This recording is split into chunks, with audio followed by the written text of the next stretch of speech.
Before we dive into the madness, make sure to hit that subscribe button, smash the like, and comment below because what you're about to hear is insanity on a scale you've never imagined. You do not want to miss a second of this. The night was thick, sticky with tension, as the fluorescent lights of Larkspur Maximum Security Prison flickered overhead. Inside the warden's office, the hum of the overhead fan barely masked the whispers of nervous guards. It wasn't the usual chaos, no shouts echoing from the cell blocks, no alarms blaring through steel corridors, but something felt off. The prison, designed to hold men who had terrorized entire cities, suddenly felt vulnerable. Agent Marcus Holloway had been called in under unusual circumstances. He wasn't used to sneaking around high-security prisons on tip-offs, but the message was clear. A top-tier kingpin, Vincent Viper Rinaldi, had allegedly bribed his way to freedom, and he wasn't just any prisoner. Viper's record was staggering. A string of armed heists, drug syndicate murders, and a network so vast it had infiltrated every corner of law enforcement in the region. The thought that he could be on the loose after all the layers of security was unthinkable. The investigation began with the usual trail: CCTV footage, logbooks, and a growing sense of unease among the prison staff. Holloway's first lead was a slip of paper, barely visible under the warden's cluttered desk. It wasn't the bribe itself, that part came later, but a cryptic note, $50,000. Midnight. Delivery confirmed. Every nerve in Holloway's body screamed that this wasn't a mistake. Someone inside had crossed a line, turning the maximum security fortress into a playground. He combed through the logs and schedules, noting every guard change, every visitor, every anomaly. And then he noticed it: a single missing key card, recorded but unaccounted for, used during the exact hours Rinaldi vanished from his cell. The cell block itself was eerily quiet when Holloway arrived for his second sweep. The walls were lined with reinforced steel, cameras perched in every corner. The lights flickered again, just enough to make the shadows dance, and he thought he heard footsteps echoing through the corridor. Every step seemed amplified, every distant clank of metal a drumbeat of tension. Then, a flash of gold. A tiny envelope wedged between the vent of one of the surveillance rooms. Inside, $50,000 in crisp bills. Holloway stared at it, disbelief mixing with anger. It was a straightforward transaction, audacious, brazen, and catastrophic. Whoever had delivered it had either been supremely confident or utterly reckless. The warden, a man named Jonathan Pierce, claimed ignorance. His eyes were tired, a storm behind them. But Holloway didn't need proof. The warden's unease betrayed the weight of the secret. He was gone before anyone could lock him down, Pierce admitted, voice low. No alarms, no sign, just gone. Like he melted into the walls. Holloway's mind raced. The Kingpin's escape wasn't a matter of brute force. It was precision, timing, and betrayal. Each clue pointed inward: schedules that didn't match, security protocols bypassed, and a $50,000 trail leading directly to someone who knew the system inside out. Outside, a storm had started, rain pelting the prison walls like a drumbeat of impending doom. Holloway moved to the perimeter, reviewing every access point. The fence was intact, the gates locked, yet Viper had vanished. And then he noticed the overlooked detail: a maintenance tunnel, rarely used, designed for emergencies, and poorly monitored. The tunnel led beneath the east wing, a direct path to freedom. Inside the tunnel, Holloway found signs of recent movement: scuffed dirt, small footprints, and the unmistakable scent of expensive cologne. Viper had left a signature, his arrogance palpable even in his escape. It wasn't just about leaving the prison, it was a statement, a challenge. Whoever orchestrated this had crossed every line imaginable. Back in the office, Holloway pieced together the timeline. The bribe had been delivered hours before the disappearance, the guards manipulated, cameras either turned off or looped. Every element required precision, insider knowledge, and nerves of steel. And the more he dug, the clearer it became: the person responsible wasn't acting alone. There was a network, a silent conspiracy within the walls of the supposedly impregnable fortress. By midnight, Holloway had tracked the last known movements to a secluded storage room near the kitchen. It was here that he made a discovery that would chill him: The surveillance footage, carefully erased, left a single frame, the warden's assistant, a man trusted for years, nervously pocketing something. A handoff. The $50,000. The betrayal cut deeper than any physical threat. This was someone sworn to protect the prison, to keep men like Viper contained, now actively enabling his escape. Holloway knew that revealing this would destroy careers, reputations, and possibly lives. And yet, the evidence was irrefutable. As the storm outside intensified, Holloway looked out over the empty exercise yard. Viper Rinaldi was gone. The prison, a fortress built to contain the worst of humanity, had been compromised by greed, arrogance, and fear. Holloway's gut told him that this was only the beginning, that what had been set in motion within these walls would ripple far beyond the fences. And then, the final piece fell into place. The assistant's phone, left carelessly on the desk. A text message flashed, all clear. He's gone. 2026 begins. Holloway's heart sank. The bribe wasn't just money, it was a signal. A declaration that even the most secure systems could be undone, and that a Kingpin's reach extended far beyond concrete walls. Holloway staring at the empty bed where Viper once slept. The smell of wet concrete, ozone, and fear lingered. And then, a whisper from his earpiece, urgent and cold, "Sir, you need to see this." The camera on the monitor flickered, revealing a new clue, a map of the city, pins marking locations unknown. Holloway's stomach twisted. The Kingpin wasn't just free, he was planning, watching, waiting. And the $50,000 was only the beginning. The night streets of Atlanta were slick with rain, neon reflections blurring into long, trembling streaks across cracked asphalt.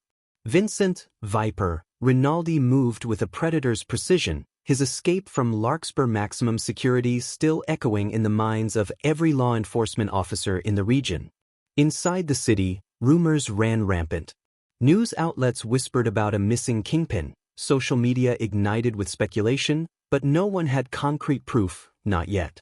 Holloway sat in a dimly lit command van, his laptop flickering as he cross-referenced every tip, every surveillance camera feed, every unusual financial transaction in the city over the past 24 hours.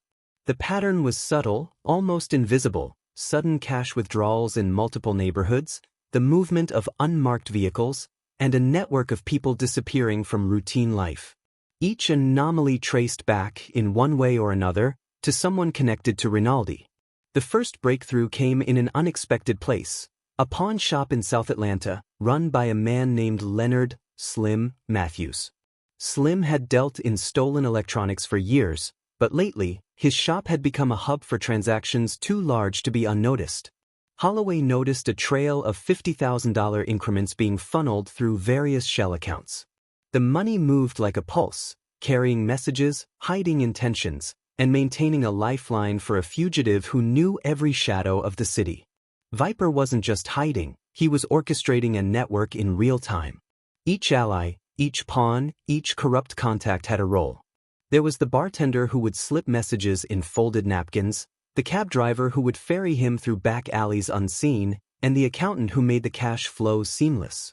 The sophistication was staggering, a level of organization most criminal masterminds only dreamed of. Holloway's team pinpointed a series of warehouses on the outskirts, abandoned structures that had been repurposed into operational outposts. Each one had a security protocol reminiscent of Larkspur itself: cameras rigged to loop, motion detectors disabled at intervals, and carefully timed patrols. Viper was building his fortress outside the prison, mirroring the system he had just escaped. Inside one of the warehouses, Viper convened with his closest associates. His gaze was cold, calculating, but beneath it lurked the thrill of the hunt. Every piece of the city became a chessboard. The $50,000 bribe that freed him had been the first move, the catalyst that demonstrated loyalty, tested the network, and ensured silence. His escape had sent shockwaves through law enforcement, but it also cemented his legend in the criminal underworld. Fear and admiration intertwined, each step he took outside the prison walls expanding his empire. Meanwhile, Holloway and his team discovered anomalies in the prison logs that hadn't made sense until now. Certain guards who had received unexplained bonuses in the months leading up to the escape were suddenly unreachable, on leave, or transferred under suspicious circumstances. One name, in particular, kept appearing: Officer Daniel Keene. Keene had been one of the most trusted guards in Larkspur, known for his impeccable record and calm demeanor under pressure. Holloway's stomach tightened. Betrayal ran deeper than he imagined. Holloway traced Keene's movements post-escape. The guard had been visiting off-the-books accounts, arranging pickups, and liaising with Viper's associates. Each call, each meeting was a thread connecting the prison betrayal to a sprawling, citywide network. Holloway's team now faced the terrifying reality: this was not just an escaped Kingpin, it was an organized operation with roots inside the most secure walls and fingers stretching into the heart of Atlanta. Viper's movements became bolder. Surveillance caught glimpses of him meeting influential figures in shadowed cafes, arranging shipments, and negotiating deals that spanned multiple states. He was building power faster than anyone could track. The $50,000 bribe was a symbol, a declaration that money, influence, and cunning could topple the strongest institutions. Holloway followed the digital trail, each clue more disturbing than the last. Hacked emails revealed attempts to manipulate media coverage, spread disinformation, and obscure the Kingpin's path.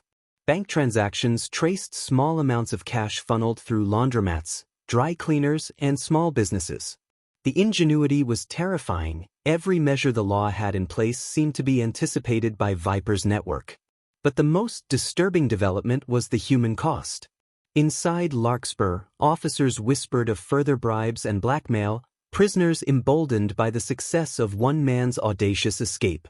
Holloway began receiving reports of unusual activity, fights breaking out with precise timing, contraband flowing with alarming ease, and subtle but strategic breaches in protocol.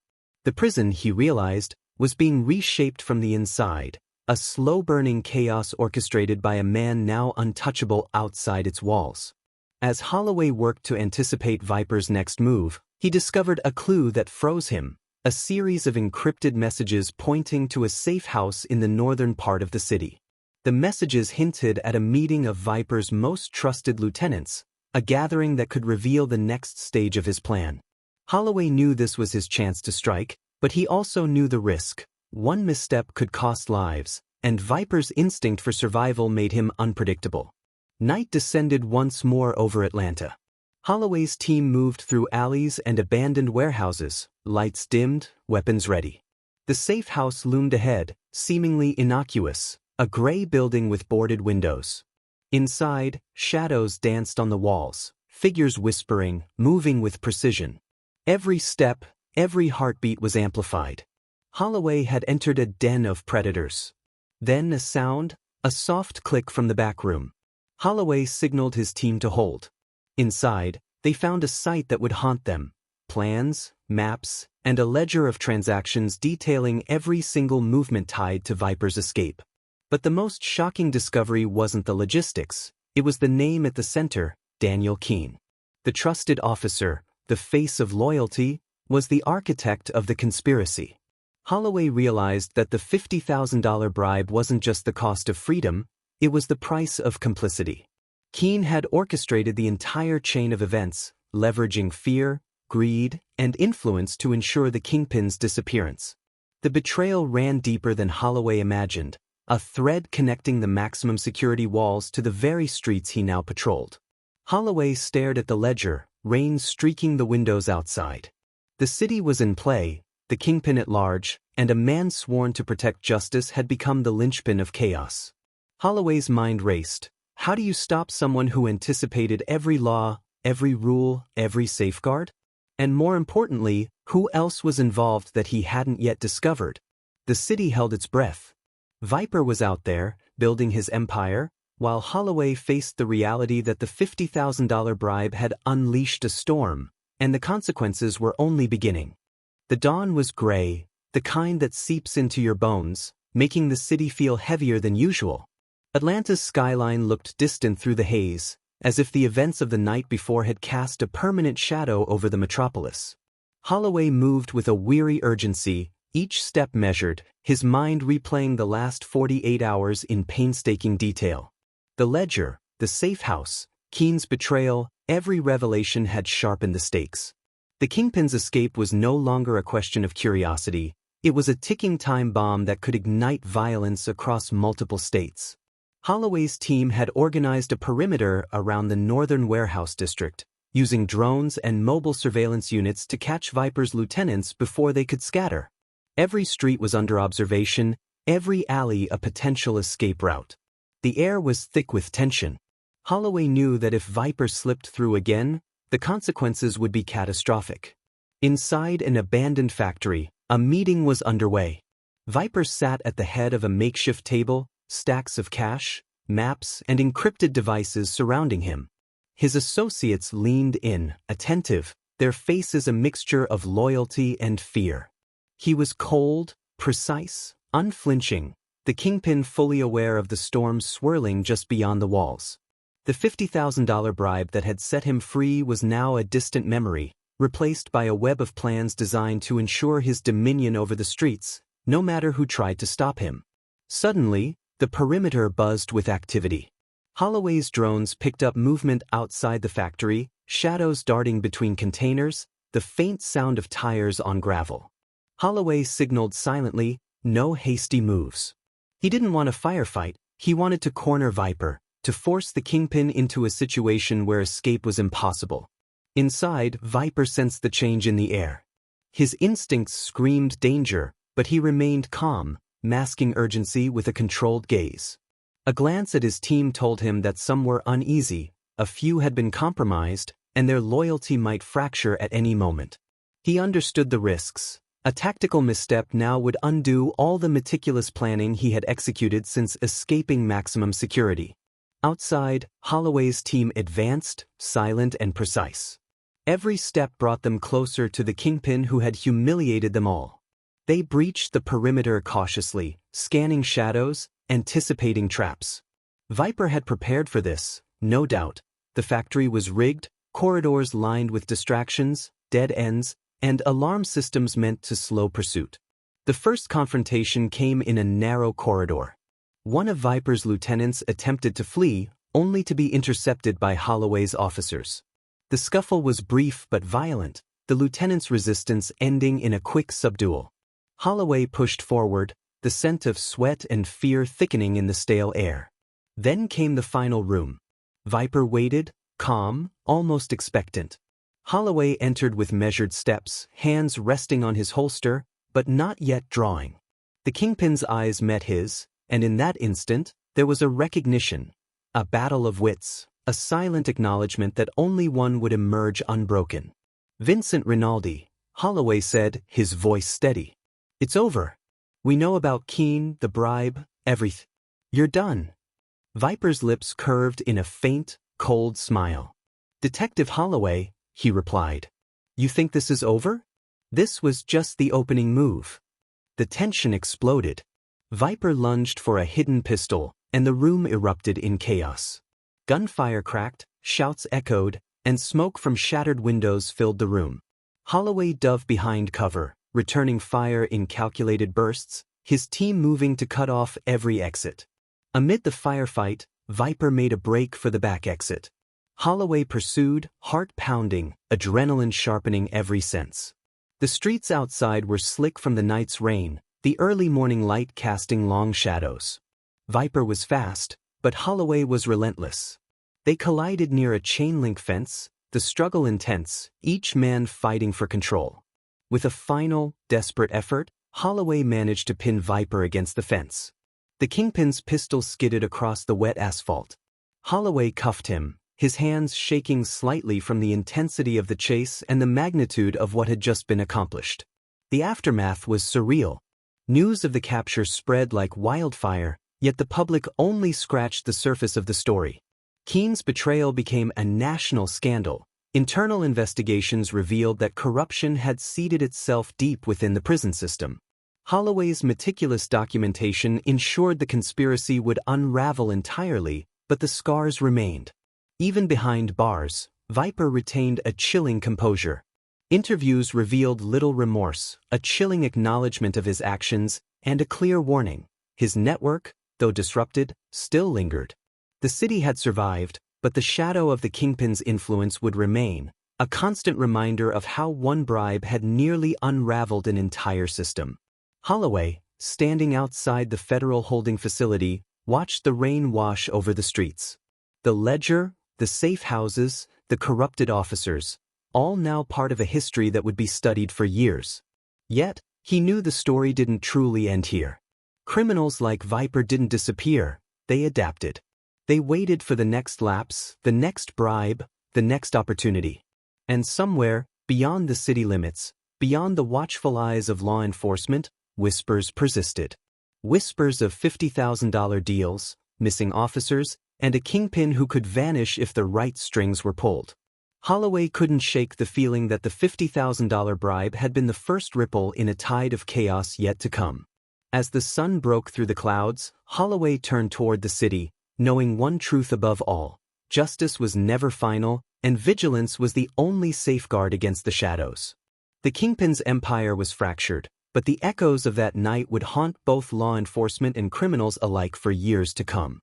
Hit that subscribe button, smash the like, and comment below.